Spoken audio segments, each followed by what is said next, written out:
जंगल में हर तरफ हरियाली छाई थी। बसंत ऋतु ने आकर जर्रे जर्रे का श्रृंगार अपने आगमन से कर दिया था। हर तरफ मनोरम वातावरण, सुगंधित हवाएं, पक्षियों के मधुर कलरव और हर तरफ बिखरी मस्तियां वातावरण को और भी ज़्यादा मनोरम और खुशनुमा बना रही थीं। जंगल में रहने वाले हर प्राणी का मन एक अनजानी सी खुशी से प्रफुल्लित था। तितलियां अपने रंग बिरंगे सतरंगी पंखों से उड़ उड़ कर जंगली फूलों की शोभा में चार चांद लगा रही थीं और भंवरे भी पीछे न थे। वो भी मधुर गुनगुनाहट के साथ एक रोमांचक स्वर लहरी बिखेर रहे थे।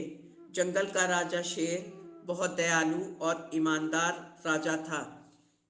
किसी भी वन प्राणी को कोई भी कष्ट न हो, इन बातों का ध्यान वो खुद अपने स्तर से रखता और समय समय पर पूरे जंगल का अवलोकन करता।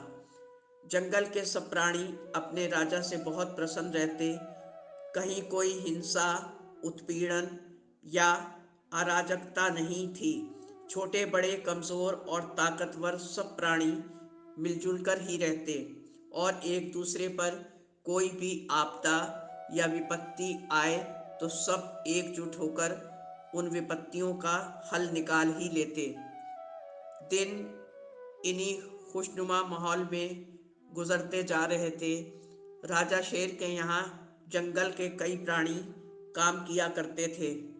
छोटे बड़े प्राणी को राजा शेर ने उनके कार्य अनुसार मेहनताना तय कर रखा था।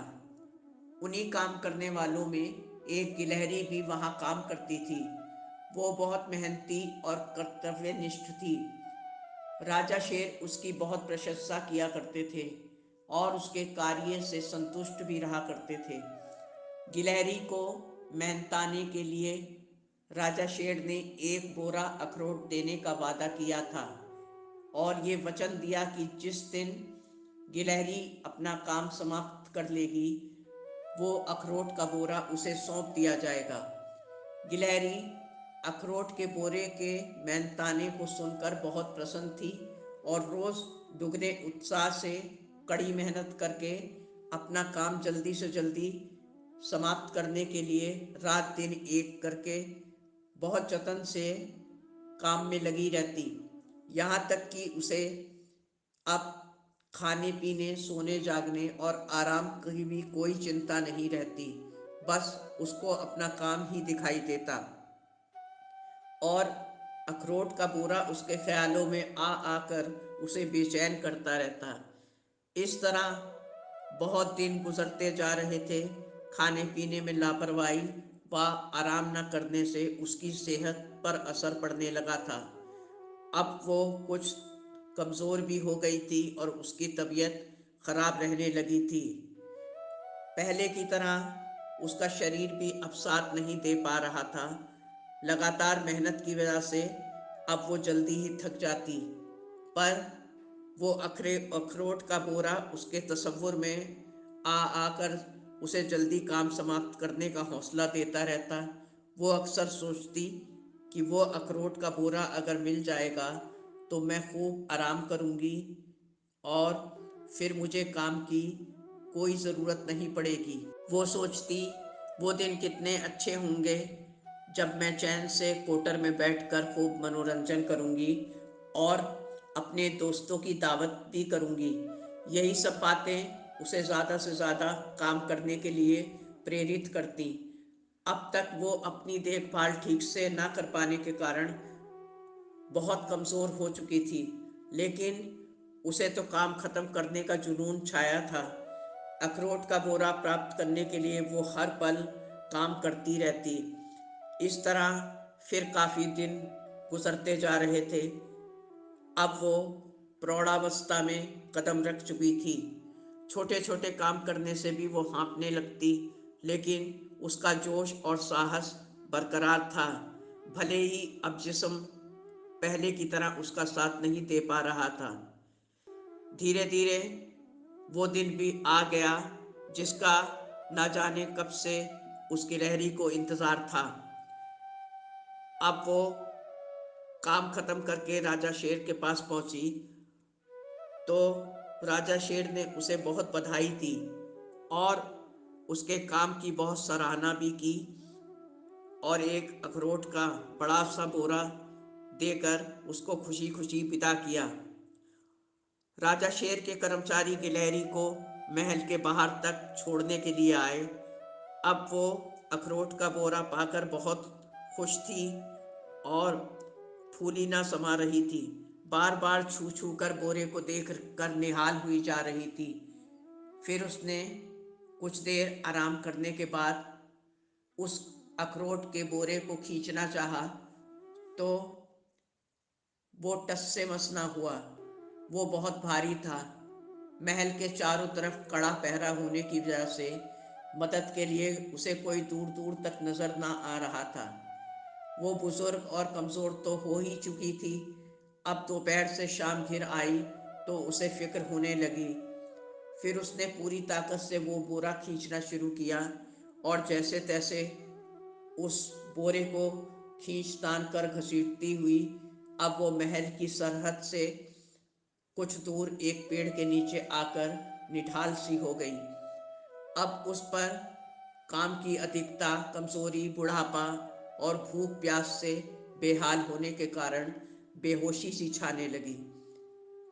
वो वहीं बेसुध होकर लेट गई। कुछ देर में उसी पेड़ पर और इधर उधर उछल कूद कर रही, एक डाल से दूसरी डाल पर भागती हुई, मस्तियां करती हुई गिलहरियों की नज़र जब अखरोट के बोरे पर पड़ी तो सब की सब खुशी से उछल पड़ी। फिर तो जैसे लूट मच गई हो। सब अपने अपने मुंह में अखरोट ले लेकर भागी और उनकी देखा दाखी इधर उधर से दूर दूर से गिलहरियां आ आकर बोरे से सारा माल साफ कर गईं। काफी देर के बाद शाम के धुंधलके में जब उस गिलहरी को होश आया तो उसे सारे अखरोट गायब मिले और वहाँ जगह जगह से कुतरा हुआ अपना बोरा पड़ा हुआ मिला। अब वो बहुत ज़ोर ज़ोर से रोने लगी और फिर उदास होकर बैठ गई। फिर थोड़ी देर में उसी पेड़ पर एक नन्ही मुन्नी सी चिड़िया, जिसका घोंसला उसी पेड़ पर था, आकर एक डाल पर बैठी ही थी कि उसने गिलहरी का करुण क्रंदन सुना। तो वो उस डाल से उतरकर गिलहरी के पास आकर पूछी, तुम्हें क्या कष्ट है, क्यों रो रही हो? मैं अभी अभी अपने घोंसले में लौटी हूँ। तुम्हारी रोने की आवाज़ सुनकर मैं यहाँ आ गई हूँ। बोलो, तुम्हें क्या मेरी मदद की कोई ज़रूरत है? तो सिसकते हुए गिलहरी ने सारी कथा नन्ही मुन्नी चिड़िया को कह सुनाई। अब उस चिड़िया का दिल गिलहरी के साथ हुई सारी बातों से बहुत पिघल उठा और ये सब हालात देखकर उसने उसको हिम्मत बंधाते हुए कहा कि चिंता ना करो, अब तुम मेरे साथ रहोगी। मैं तुम्हें किसी चीज़ की कमी ना होने दूंगी और तुम मेरे साथ घोंसले में ही रहना।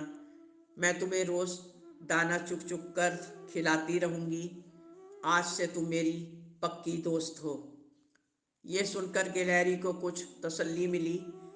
चिड़िया उसे अपने साथ पेड़ के बने घोंसले में ले गई और रोज़ उसकी बहुत अच्छे से देखभाल करती रहती। गिलहरी के कुछ स्वस्थ होने पर उसने चिड़िया के घोंसले के पास ही अपना एक कोटर बना लिया। चिड़िया ने उसे समझाया कि देखो, काम और अपने शरीर की देखभाल में हमेशा संतुलन बनाकर मेहनत करना ही हमारी समझदारी है और उम्र और वक्त का भी बहुत ध्यान रखना चाहिए। कभी कभी लालचवश हम अपने उन हसीन लम्हों को खो देते हैं जो फिर कभी लौट कर नहीं आते। तुमने बहुत मेहनत की, लेकिन उस मेहनत का लुफ्त लालच की वजह से ना उठा सकी और ना तुम्हें अखरोट ही मिले और तुम्हारी उम्र भी जाती रही। अब गिलहरी ने सहमति से धीरे से अपना सिर हिलाया वो नन्ही चिड़िया की सीख से पूरी तरह सहमत हो चुकी थी। दोस्तों, उम्मीद है ये कहानी आपको पसंद आई होगी। चैनल को सब्सक्राइब और वीडियो को लाइक करना ना भूलें। आपका जीवन हमेशा खुशहाल रहे।